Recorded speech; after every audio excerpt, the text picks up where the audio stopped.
ଦେଶୀ ଓଡ଼ିଆଙ୍କୁ ଶୀତ ବସ୍ତ୍ର ବଣ୍ଟନ।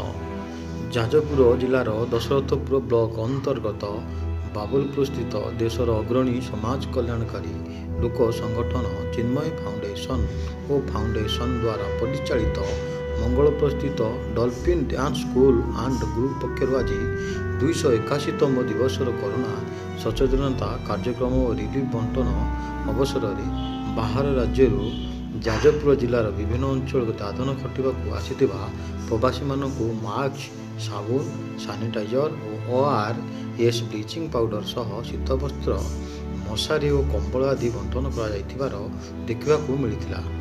ଏଥିରେ ଫାଉଣ୍ଡେସନର ରାଷ୍ଟ୍ରୀୟ ଅଧ୍ୟକ୍ଷ ଚିନ୍ମୟ ଦାସ, ଡ୍ୟାନ୍ସ ଗ୍ରୁପର ନିର୍ଦ୍ଦେଶକ ମାଷ୍ଟର ମିହିର କୁମାର, କଳାକାର ଶଶିକାନ୍ତ ପଣ୍ଡା, ତ୍ରିଲୋଚନ ମଲ୍ଲିକ, ଅନନ୍ତ କୁମାର ମଲ୍ଲିକ ଆଦି ଯୋଗଦାନ କରିଥିବାର ଦେଖିବାକୁ ମିଳିଛି।